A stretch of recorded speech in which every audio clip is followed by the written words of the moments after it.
Should you buy an S25 Ultra in 2026? Well, to answer that, you've got to ask yourself three really important questions. The first one being, can you actually live with it? Because it's absolutely huge. Number two is, do you really need that S Pen? And number three, is smartphone battery life something that's genuinely important to you? Well, to answer one of those questions straight away, let's just take a look at the battery health of my S25 Ultra. After nearly a year of usage, it's actually still sitting at 100%, which is so impressive and has exceeded all expectations. And bear in mind that I'm actually a very heavy user. Not only do I use this as a phone, but I also use it for content creation as well. In terms of actual battery life though, you're looking at around, well, just over 24 hours in the real world. To be honest, I never really have to charge this despite the heavy usage. There's many a times where I don't even bother putting it on charge overnight, which is likely why my battery health is so good. It really has been a champion when it comes to battery life. It's definitely the best phone that, well, I've ever had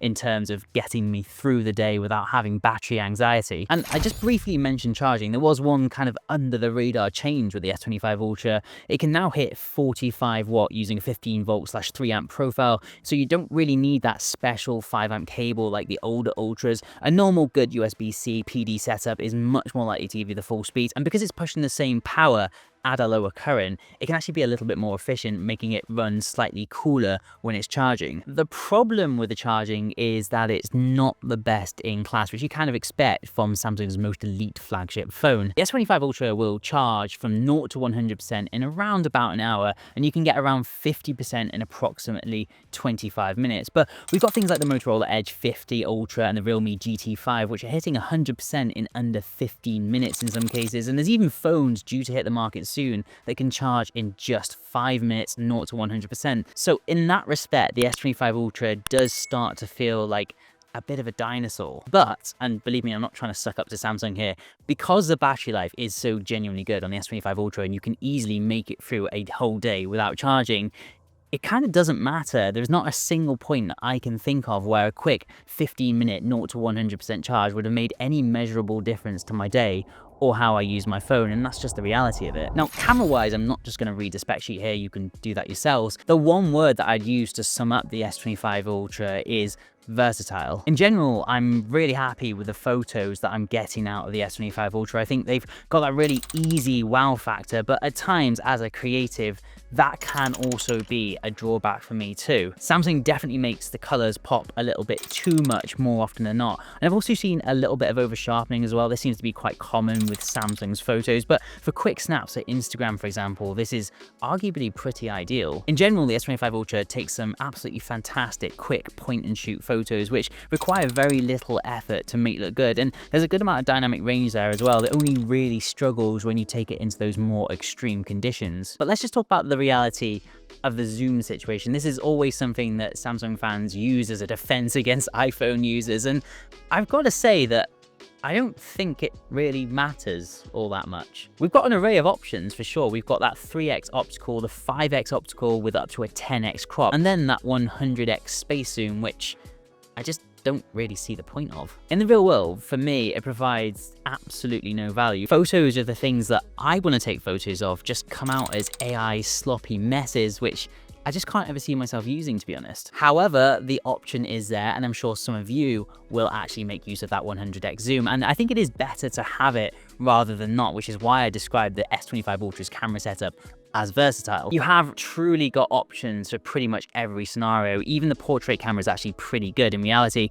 only real complaint on that is the bokeh effect is pretty inconsistent. Sometimes it adds it and sometimes it doesn't. I also need to mention the video here though, because actually that's actually what's impressed me the most rather than the stills. To the point, if you're actually a regular viewer of my channel, you'll notice that I've actually been using my S25 Ultra more and more in my videos. And I say that you'll actually notice it, maybe you won't, because the quality has got so good in the right lighting conditions. I genuinely think it can compete with my DSLR, at least when watching it back on a YouTube platform. So for me, my outlook on the camera setup for the S25 Ultra is extremely positive. And for me, a content creator, it really does actually help warrant that pretty ridiculous price tag. Not only am I getting a phone, but I'm also getting a tool that I can now use, which is actually in reality much more convenient than my DSLR. It's much easier to pull out and take shots on the go than a massive camera. And speaking of tools, the S Pen, after owning an S25 Ultra for just under a year now, do I really miss the Bluetooth functionality that we all cried about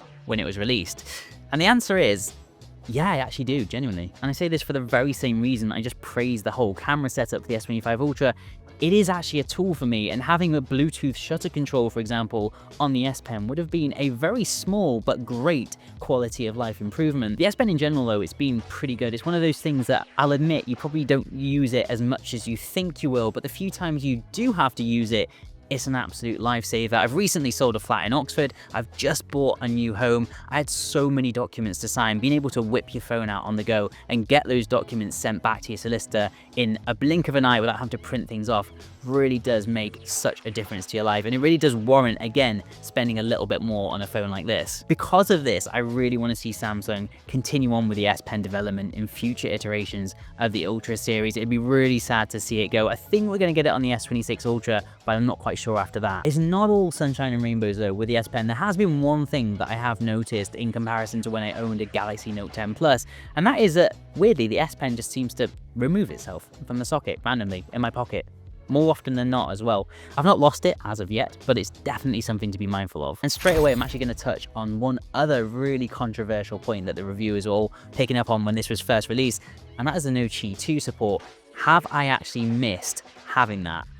Well, actually, no. I will definitely admit I was really upset that it didn't come with it when it was released, but what I've realized is that most of us are going to be putting a case on this, and if you get the right case, a lot of the cases had it built in anyway. And I really did think hard about this, but in reality, there isn't actually a single time where I can imagine me using a MagSafe accessory without me having a case on anyway. So really, in the long term, it hasn't actually mattered all that much. Don't get me wrong, it'd be really nice to have, but it's certainly not a reason to not buy the S25 Ultra. The design as a whole though, I've got to say, it's the first phone that I've seen from Samsung that I felt genuinely matched or even surpassed the premium feel of an iPhone, and I think I definitely made the right choice getting this in the limited edition jet black version. It just looks so good, so sleek, so minimal, just oozes that kind of sophistication that I want from my tech these days. The problem is, and don't hate me for saying this, it's just not exciting anymore. There's been some truly stunning smartphones released in 2025 with brands trying and succeeding in pushing the boundaries of smartphone design. The S25 Ultra felt very safe, a little bit tentative, albeit quite well executed in my opinion. It is a genuinely stunning phone. I'm really happy with it, but I just know that Samsung are capable of so much more. So at least maybe not in 2026, but maybe in 2027, I'd like to see some more out-the-box thinking from them. One last touch on the design front as well. I mentioned at the beginning, you really need to consider whether you can live with this thing, and truly the design of this phone is also one of its biggest drawbacks in terms of practicality, because I'm pretty sure it's one of the largest on the market. And you might look at this phone and think, yeah, I can fit that into my life, but you'd be surprised just how many places it doesn't fit all that well. You're gonna have to get used to carrying a literal brick in your pocket, especially when you put a case on it. It really does make this thing feel absolutely massive. For me, the gains that you get from having a much larger display and all that power and battery life, it pays off easily. It doesn't bother me that much, but there's definitely been days where I did wish that I had a smaller phone on me. So definitely consider that if you're gonna buy an S25 Ultra or similar in the near future. Speaking of cases though, if you do opt to have a case, if you go ahead and drop the S25 Ultra without a case, is it gonna shatter into a million pieces? No. At least not in my experience. In fact, the S25 Ultra has been absolutely top notch when it comes to durability, and it's actually surprised me. There really isn't a mark on it, only very, very tiny scratches, which you really have to go hunting for in harsh light, and I'm not even sure the camera will actually pick them up. If someone handed this to me now, after a year of usage, I might mistake it for a brand new phone. And this isn't just true for the body, the display actually looks incredible for a phone that has been used so heavily. And I have to admit, I'm not particularly careful with it either. I'll actually do some truly terrible things. I'll go running with this in my running vest with my keys in the same pocket, and the display just looks good as new. And whilst on the subject of display, I'm actually going to go on and continue to praise it some more. It'll come as no surprise that watching movies and playing games on this is an absolute treat. The refresh rate is excellent, the colors pop, and the resolution is superb. Samsung obviously know what they're doing when it comes to displays. My only real minor feedback on the display is that the adaptive brightness can sometimes be a little bit stubborn. You have to be in really extremely bright environments for this phone to reach its peak brightness of, I think, around 3000 nits. It is also worth noting though that 3000 nits again is not industry leading at the moment. I believe Xiaomi have got their displays up to 3200 nits. I'll admit there's never been a scenario where I thought, oh, I need a brighter screen, but it would be nice to have for some people in certain scenarios. Now, I just want to quickly cover gaming because it's not only a treat on the S25 Ultra because of that beautiful display, it's also because of the power behind it. We're obviously rocking that Snapdragon 8 Elite with at least 12 gigabytes, sometimes 16 gigabytes of RAM in certain countries. This is the 12 gig version. I've also gone for 512 gigabytes of storage. This has been perfect for me. I've not managed to fill it up yet, but do bear in mind that I tend to swap my phones at least once a year, and in between times I am testing other phones.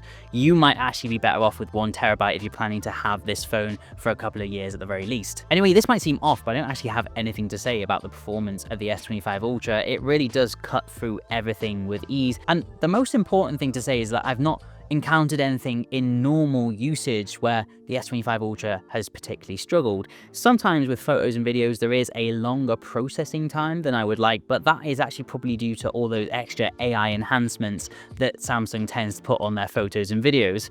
The one issue that you could argue with the performance of the S25 Ultra is that you probably don't need it. Now, another thing that makes the S25 Ultra so powerful is all of that time and energy that Samsung have clearly funneled into Galaxy AI. That, alongside a rather fruitful partnership with Google, has brought in some pretty awesome features that I genuinely think make a huge impact on my day-to-day life. AI note-taking being a really good example. It's such a powerful feature considering you actually have to pay a pretty hefty fee with other providers. With Samsung, you get it all for free. Then there's the Gemini integration. It's light years ahead of the old Google Assistant. It's actually understanding context now, and I'm really excited to see this being rolled out properly into things like Android Auto across all regions. Gemini Live is a mind-blowingly good feature. It's probably something that I use on a day-to-day basis. The screen share feature is absolutely fantastic, but what I love the most is actually that Gemini can now see what your camera is pointing at as well, and it can really genuinely help you out in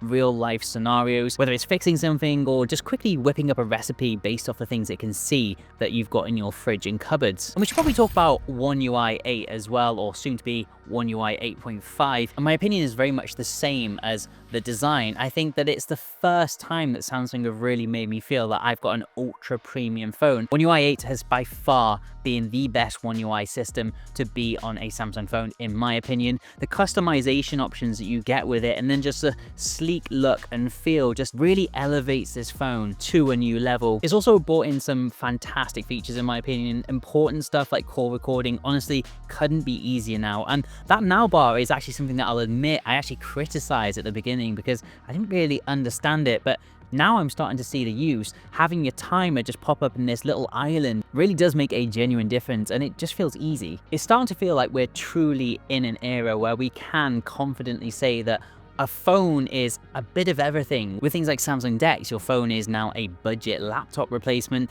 and then you've got the advanced security features which can literally turn your phone into your car key as well, which would usually cost hundreds of pounds to replace in some cases. You might hate me for saying it, but I really do believe that One UI 8 was one of the S25 Ultra's best features. Anyway, you've probably got the gist of it now that my review of the S25 Ultra after almost a year of usage is pretty overwhelmingly positive. I came from the Z Fold 4, and this has just felt like such a massive upgrade in all the places that matter to me, in battery, camera, UI, design as well. It's just felt like such a genuine treat. I just want to see something a little bit more exciting in, say, 2027, something out the box or a little bit crazy like a display on the back of the phone, for example, just something a bit more Samsung. But to answer the question, should you buy an S25 Ultra now in 2026? I actually don't think there's a better time to buy one, purely because the discounts that you're getting at the moment are pretty damn incredible. And from the leaks that we've got of the S26 Ultra now, that's not looking particularly exciting in any shape, way or form. It's not going to be any significant upgrade over the S25 Ultra. I'm going to be buying the S26 Ultra so you guys don't have to. I'll be testing and comparing it to the S25 Ultra, but at least from what we know now, get the S25 Ultra. Whilst we wait for the S26 Ultra to be released though, you can check out my top 20 tips and tricks after actually using the S25 Ultra in top left or right corner now. See you in the next one.